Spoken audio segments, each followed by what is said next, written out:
my pleasure to introduce Dr. Amanda Firestone. Her research examines young adult literature, especially the heroine's coming of age, and her embodied experiences within her story world. Her dissertation is That What You Dream About, Being a Monster, Bella Swan and the Construction of the Monstrous Feminine in the Twilight Saga. It's one of many captivating titles she has authored or co-authored, including, but not limited to, Harry Potter and Convergence Culture, essays on fandom and the expanding Potterverse, gender in the vampire narrative, and Of Bread, Blood, and the Hunger Games, critical essays on the Susan Collins trilogy. Feminist series, cultural studies, and even vampires and the apocalypse become alive under her gaze. Without further ado, Amanda Firestone. Thank you. Hey folks, bear with me so I can hop online here and go live from my mom. As you know, sometimes we still got to make mom proud, right?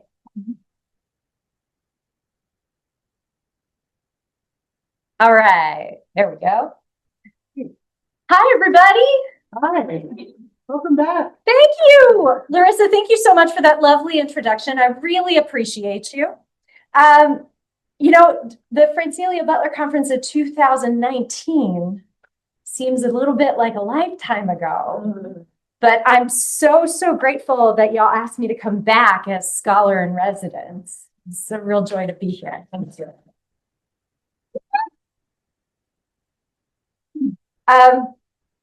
Take a journey with me. It's spring 2014, and I'm in the final months of writing my doctoral dissertation. I'm sitting at my desk in my home office, staring at the computer screen. I can barely see the jumble of text through bleary, watery eyes, but I know that I have to keep writing. I feel like I cannot give myself the permission to get out of the chair for any length of time, not even to cook and eat a simple meal. I am hungry. And the sounds emanating from my belly are proof positive of it. But I cannot leave my seat. My spouse is away for business, so I can't entreat him to cook me something. And my bank account is headed for a zero balance, so takeout is not an option. And this is how I end up with the half block of cheddar cheese in my left hand, while my right hand hunts and pecks the letters on the keyboard.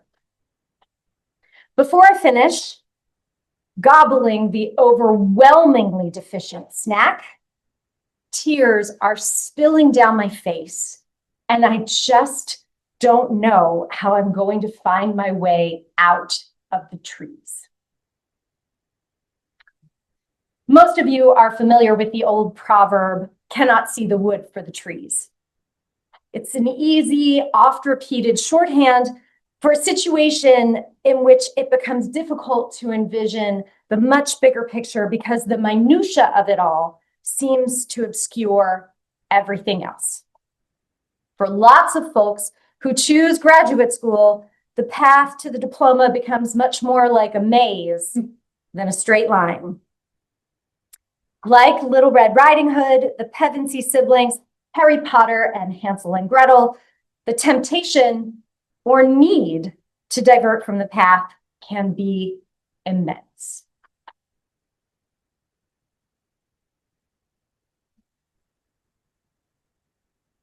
We've all read the stories, and if they've taught us well, then we recognize the magic, adventure, and yes, danger that can happen when we go into the forest. Today, I want to talk about a particular forest that we call grad school. And for some of you, this is just the beginning of your journey. For others, you can see the break in the trees and the meadow just on the other side. And then there are others still who can only see trees in every direction. In our imaginations, we're going to go into the forest together. And we're going to traverse that trail, stopping along the way at some of the normative touch points in the academic experience. For those of you who are in attendance as creative writers and artists, keep in mind that those experiences should be yours too. Your gifts and talents with words and paintbrushes are vital and often missing as a component to academic conversations. As we make our way, I want to encourage you to jot down questions, curiosities, and ideas. We will have plenty of time for a Q&A at the end. And if you'd like to ask your questions a little less publicly, I am here all week, and I am happy to meet with you at your convenience. But here we go, into the woods. In Stephen Sondheim and James Lapine's musical of the same title, Little Red Riding Hood sings, "Into the woods, it's time to go. I hate to leave, I have to though. Into the woods, it's time, and so I must begin the journey." In these lines, she's heeding the call to adventure, albeit with a little trepidation. Of course, we know what lies in wait for her, which is, of course, perhaps more than we could say for ourselves. We can each come up with a list of reasons for why we chose grad school. According to Pew Research in 2022, about 14% of Americans had a grad or professional degree. In my case, it's because all I ever wanted to be is a student. I didn't aspire to be a professor, teacher, researcher. At 22, I thought about how exciting and interesting it was to learn things in a classroom. And so here is our first stop on the trail, coursework. As master's students, you are transitioning from a person who is generally trained in a field of study to a person with more specific knowledge. In most undergraduate programs, students take both general STEAM curriculum and then through their designated majors learn a bit more in a particular area.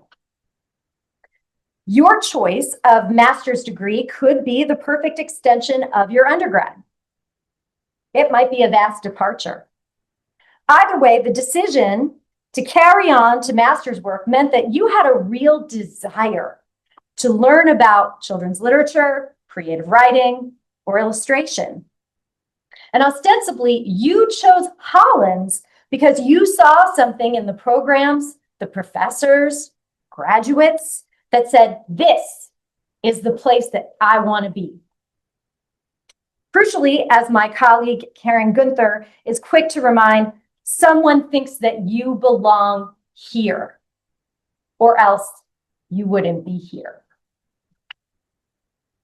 My master's education at Sussex University in England had a lot of moments in which I relished being a student. My mom recently sent me a card that I wrote to my grandparents in 2005. Here is an excerpt. "I really enjoy my classes right now, especially my feminism and film class. I'm thinking of writing my semester paper about neo-film noir femme fatales. I'm just really excited about that subject right now because I just finished a presentation about Basic Instinct." Reading this now, I am not at all surprised by my exuberance. I so clearly remember the intellectual joy of that class. My professor, Sue Thornham, and I didn't realize it at the time, but being in that classroom with her, she's considered one of the eminent feminist film studies scholars of the time. She assigned reading that was more than challenging. Laura Mulvey and Donna Haraway, I'm looking at you. And she asked her students to articulate their opinions and arguments in class. And that frustrated me It was sometimes tough to just make those words come out right, especially when the readings felt out of reach. Thinking back to that letter I sent, there's something important to point out there. On the surface, I'm jazzed to continue doing student. And I'm excited about the subject, and I want Dr. Thornham to see that I've learned something in her class. But the subtext of those lines, pretty telling. What I hear today in that undercurrent is that in looking ahead to the end of semester paper, I have something to say. Although I didn't recognize it, it is an early moment of growing into something more than a student, a scholar. Graduate school is not about the tidy sum of take the classes, get the grades, get the diploma. Although in the early stages, many of us might apply such an equation. If no one has yet told you, your grades don't matter very much. What does matter is the engagement that you give to your coursework and the cultivation of your identity as a critical investigator. This is true if you're here to produce fiction books, illustrate manuscripts, or study children's lit. In your coursework, know that your labor and struggles are all part of the journey. No one understands Mulvey or Haraway on the first pass. And truly, most of us only begin to get it after the 5th or even 10th time. In preparation for attending your classes, my colleague Sean Williams advises that you should get a broad sense of text, but come to graduate seminars ready to do a close reading of at least one part that interests you. Your continued effort to discover those meanings and nuances is foundational to better understanding the scholarship that you might want to produce and send out into the broader world. More on that later. Joining the ongoing conversation in your chosen discipline is an important step along the path. You are no longer only student. You are also a burgeoning scholar. It is likely that there will be lots of times when you feel like you're just not getting it. And when that happens, you first want to look to your cohort for that much needed support. Returning to Into the Woods, in the first act, most of the characters are on solo mission. The baker and his wife discover that they must work together if they are going to successfully collect the witch's ingredients. They sing. It takes one to begin, but then once you've begun, it takes two. The baker initially hesitates to include his wife on the quest, but he ultimately learns that he is not equipped to complete the task alone. When we were undergraduate students, most of us thought about making friends. We hoped to find social groups that we fit into, and that often happened organically as we sat next to people in classes, bumped into each other on campus, or connected during social events. Frankly, in grad school, you can't afford to be so laissez-faire about it. Look around this room. Really, look around this room. I want you to make eye contact with the people in your cohort. That is to say, those are the folks that started the program about the same time that you did. Oh. Some of these folks may already be your close friends, and some of them may be relative strangers. What is most important is that you recognize that all of these people will potentially be your colleagues.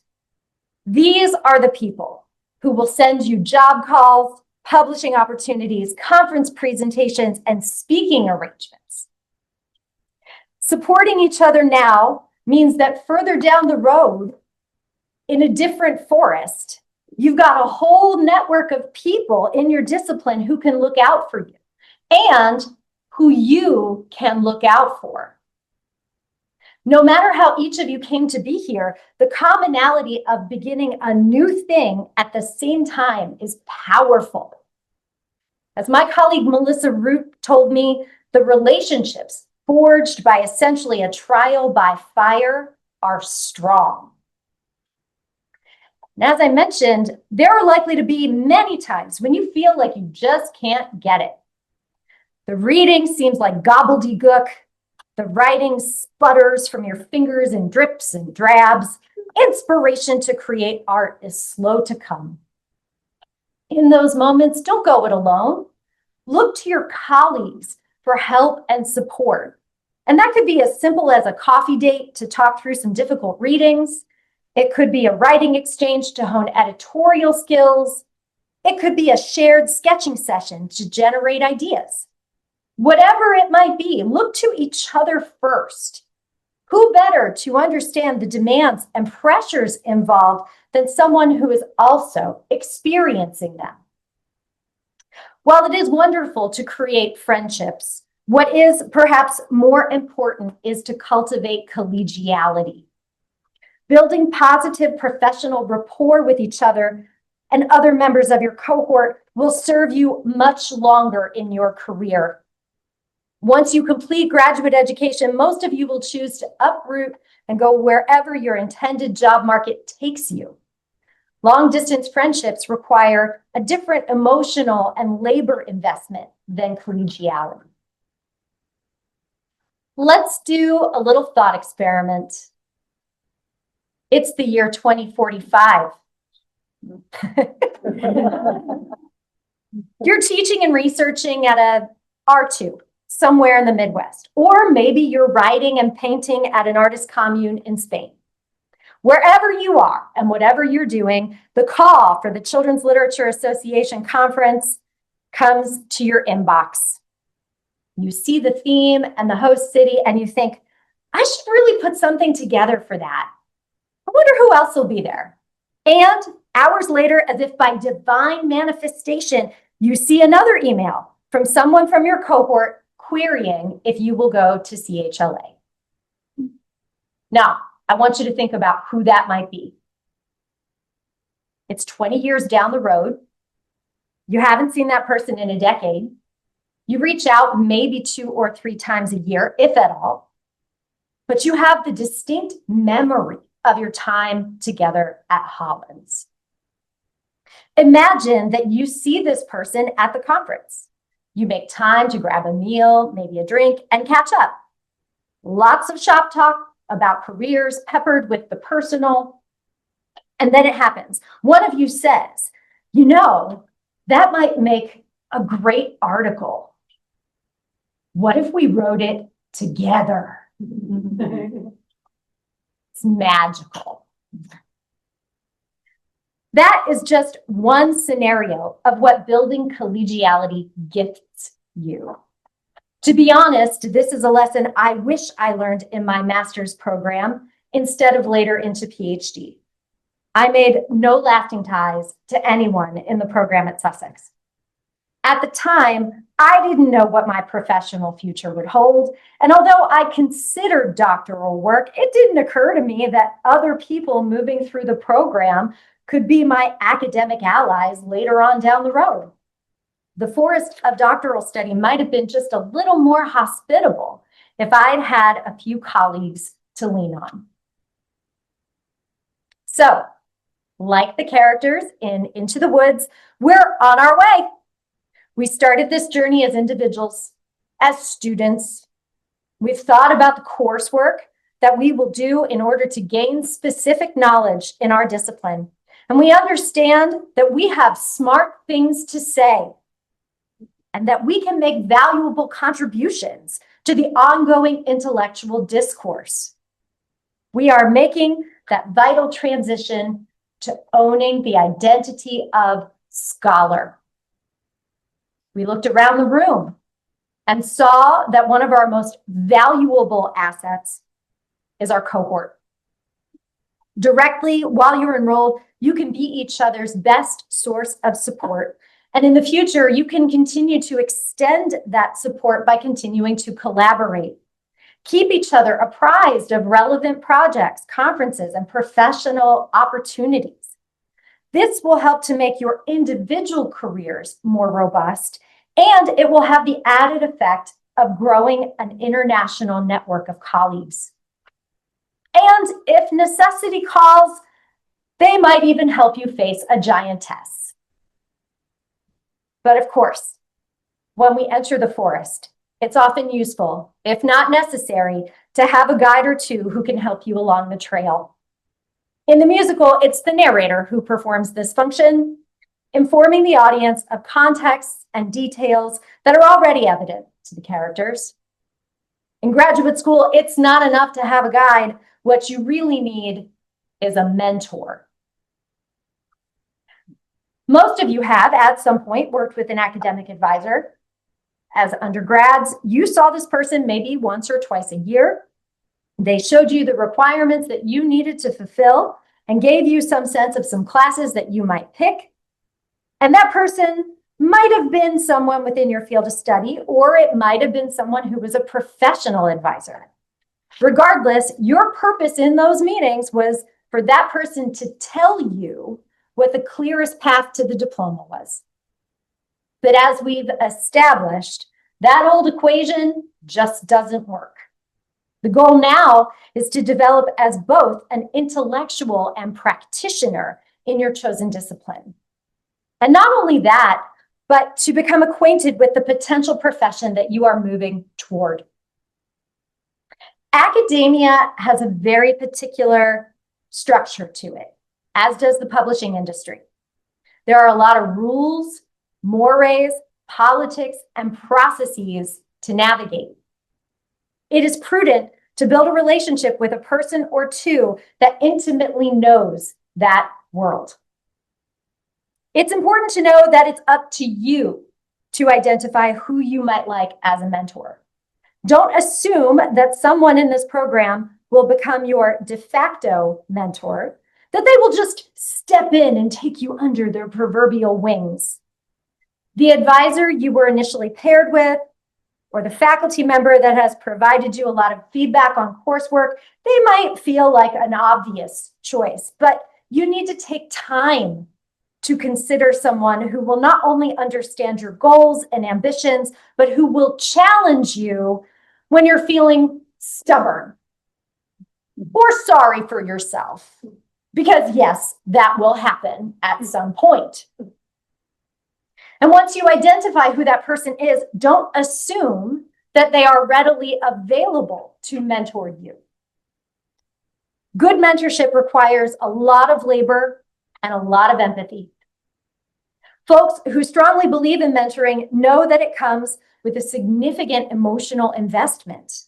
There's also often a strong interpersonal component to mentorship, and over time it can develop into a relationship that overlaps from the professional to the personal. When a mentor and mentee click, it's a really special moment. I speak from experience when I tell you that it sometimes takes several tries before you match with someone. To complicate things, mentoring relationships can be activity specific. For example, Elizabeth Bell was my research and job market mentor. She advised my dissertation work, and once that was completed, she helped me to prepare the necessary documents for applications like the cover letter, teaching philosophy, research philosophy, and CV. My teaching mentor was Kim Golombisky. Through her tutelage of feminist pedagogy, I earnestly began to interrogate the kind of professor that I want to be in the classroom. And her mentorship has shaped just about every classroom strategy that I employ. To be clear, there is no potion you can drink, no magic bean you can drop to conjure the perfect mentor. But make no mistake, you need a mentor. Just as you need your cohort to provide you solidarity, a mentor already knows the path and can provide invaluable insights that might help you make it through. Mentors can point out those large roots or hurdles you need to leap. They can help you vanish the mist when things become obscured. They will cheer you on when you avoid a trap all by yourself. There's one more thing I want to mention while we're here. Not every professor can be your mentor, but you can absolutely learn something from every one of them. Your professors are bona fide experts in their fields. And more than that, they are internationally recognized for their intellectual and creative contributions to this discipline. While you probably didn't think about that much as an undergrad, back then professors were just teachers. It should be at the forefront of your mind today. Once again, this is a lesson I wish that I had learned at Sussex. If I had known enough to spend more time at office hours, to ask questions about their personal research, to take note of the specific ways that they ran their seminars, I could have developed a very different kind of relationship with those scholars. And while they may not have become my mentors, I would have greatly benefited from that increased understanding of their scholarship and their pedagogical practices. With a bit of hindsight, perhaps my lack of engagement with my professors had a lot to do with the fact that I had only ever been in the classroom. I had absolutely no idea that faculty members took their research to conferences. It feels foolish now. I'd spent 4 years in undergrad and I read textbooks and sometimes academic articles.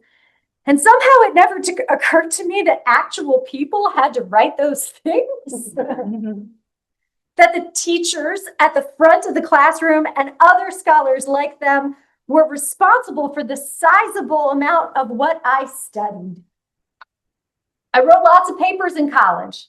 I submitted them, received grades, sometimes revised, but then it was over and I was on to the next thing. And that was the only writing life I personally knew about academia. There was a clear disconnect between the writing and then my conversational demonstration of what I knew and understood. In some ways, this short-sightedness also echoes that of the characters of Into the Woods. In Act 1, their individual wishes are their own, and they don't bear a lot of thought to how receiving their wishes will impact others. In some cases, they don't even know that other characters exist. In Act 2, however, their experience in the woods and the unifying threat of the giantess force them to engage with each other's differing notions of the correct course of action. While the scenario here is quite grim, it is their debate that speaks to the importance of conferences. I have no recollection of anyone talking about conferences during my master's program. It wasn't until PhD that I became aware of the conference part of scholarship. Each discipline, including the creative professions, has a few conferences that specifically cater to the subject matter. I've already mentioned CHLA, but your work might also be relevant at Modern Language Association, Popular Culture Association, American Folklore Society, or maybe the International Conference on the Fantastic in the Arts. What matters is that as burgeoning scholars, it is so important that you develop the courage and the fortitude to take your research and your creative work away from the classroom and present it to others. This is a major growth point for professionals in any industry. Often we cannot get a real sensibility of how our thoughts and arguments fit into a subject's discourse until we get them in front of an audience. At conferences, your audience will be a mixture of people who know very specific parts of the spectrum of your discipline. It will include seasoned academics, graduate student peers, and sometimes folks who are just along for the ride. You'll share the stage with 3 or 4 panelists who have other perspectives to offer. You might share the same analysis text or larger theme. They might be totally disparate. And at the end, the moderator will field questions from the audience and sometimes interject with one or two of their own. My experience is that conference participants are generous, especially to graduate students. We are all there to learn from each other, get inspired by those presentations, and then feel invigorated to either start or finish that project. There are so many things that can spur our desire to say something. You might read a fiction book, as I did with Twilight, and think there is something going on in this subtext. You might read a piece of scholarship and find yourself in vehement disagreement with the author's analysis. You might ask yourself, what are people talking about in relationship to this thing? And then find yourself down the research rabbit hole, discovering those coveted gaps in the literature. When the spirit takes you, go with it. There are myriad possibilities of what will be a good conference presentation. Keep in mind, some conferences only require short abstracts to complete the application rather than completed papers. Even if you're just noodling with an idea, it might be worth expanding. And the opportunity to do that could be encouraged by an acceptance to a conference. It also means that you get a lot of opportunity to experiment in terms of subjects, research methods, and presentation styles. For example, I've given presentations about the Twilight Saga, Harry Potter, Hugo Cabret, Wendell M. Wild, The Freedom Maze, Alice in Wonderland, and Sweeney Todd. In September, I'll give a presentation about The Ghost and Mrs. Muir at the Literature and Film Association conference in Savannah. Think of conferences as the space to try on different research pursuits, like stepping into a lot of shoes before you find the right glass slipper. I realize that this might feel a bit daunting. I know that it's easy, almost a reflex, for self-doubt to make itself known. That complicated monster, imposter syndrome, is sometimes difficult to send to the back of the assemblage. With guidance from your faculty mentor and perhaps a peer mentor who has done one or two, you can absolutely do a conference presentation. More than giving the presentation, conferences are spaces where you can really get a sensibility of the vibrancy and diversity of scholarship that is out there. You might consider looking at past programs to see the kind of sessions offered, like paper presentations, roundtable discussions, poster sessions, and workshops. As an audience member, you can absorb so many new subjects and ideas. Hearing other people talk about their research is also a great way to start building your broader academic community. Your cohort is the foundation of your collegial relationships, but repeated attendance to a conference, especially one that has a much smaller scope, is going to habitually connect you to the same folks year after year. The mosaic of your professional connections will become more intricate and more tightly knit. Okay, so you've got some research that you're invested in, or perhaps you've created something that you feel needs to be out in the wider world. Effectively, you got a story that you want to tell. Once upon a time. Now what? Well, for many academics, that means publishing. But what does that mean? Well, the first thing that you need is a place to publish your work. Traditionally, that would be peer-reviewed journals, an edited collection, a monograph, a textbook. Once more, with guidance from your mentor, decide what is the most inviting and perhaps desirable venue for your work. And once you've determined that, then find out what the specifications are for submitting the work. For journals, the editor will want a fully completed document, and the specs will ask for a citation style guide like MLA, APA, Chicago, Harvard. It will require you to format your document in a very specific way and submit a particular file type. Differently, a call for chapters for an edited collection might only request a word count in terms of abstract, prospective bibliography, and biography. And this means that the full document will be deliverable only if your abstract is selected for the project and it moves forward to the next stages. No matter which option you choose, there are two important things to remember. The first is that rejection is the most common response.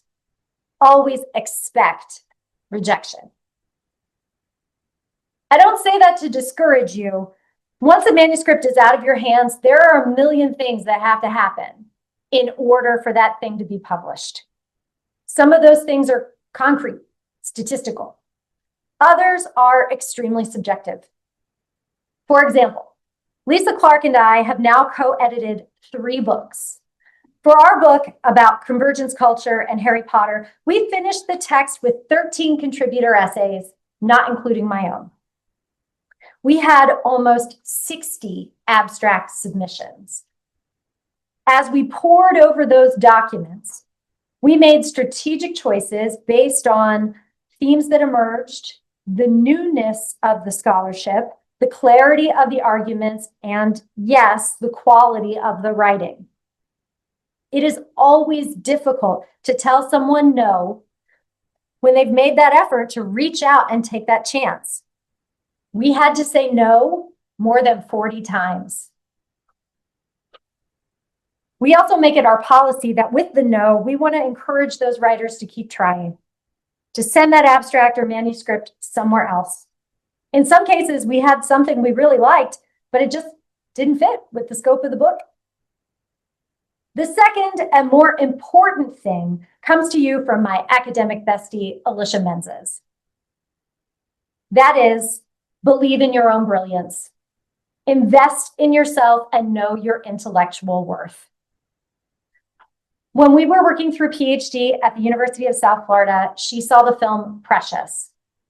The adapted film was right in her wheelhouse since her research at the time was about HIV/AIDS and the Black community. There's a scene in the film when Precious looks into her bedroom mirror, and instead of seeing her own reflection, she sees a woman who is visually a complete opposite to her. After seeing the movie, Dr. Menzies thought about it and talked about it for over a week. But at the time, she didn't have quite enough confidence to transform those ideas into a piece for publication. Later in the year, the critical scholar Rachel Alicia Griffin published her article, Pushing into Precious, in the journal Critical Studies in Media Communication. It includes a lengthy analysis of the mirror scene. After that, Dr. Menzies swore that she would never short sell herself again. One of the reasons why we do what we do is because we have something to say. Like conferences, publishing is an integral part of getting what you want to say to the people. And once it's out there, it has all of the possibility of becoming part of everyday popular discourse. When Laura Mulvey published Visual Pleasure and Narrative Cinema in 1975, I'm not sure that she expected her concept of the male gaze to resonate so loudly and widely. But it did. And now it's a cornerstone of critical media studies. I assure you, no academic is in it for the fame and the glory. But secretly, in our deepest, darkest of hearts, we wish to have something creep into the world that has that same kind of transformative power. We are nearing the end of our time together in this imaginary forest. At the end of Into the Woods, the storybook world is a very different place. The giantess's grief has destroyed the land, and killed some of the characters. The surviving ones are altered, seeking ways out of the forest, knowing that they may only get a brief respite before beginning again. At the start of this talk, I shared an anecdote of one of my lower points during dissertating. It's not the lowest, but you know. Like all folks who passed the gauntlet of grad school, I came through the process changed. For every achievement, there was a setback. For each bit of praise, there was plenty of criticism. For every word that made it to the page, there were a dozen deleted away. In short, it was hard. And it took time to recover, though I immediately needed to go into the next forest, known as the job market. The process of graduate education changed me in just as many ways as the content of the curriculum. To echo the baker's wife, you've changed.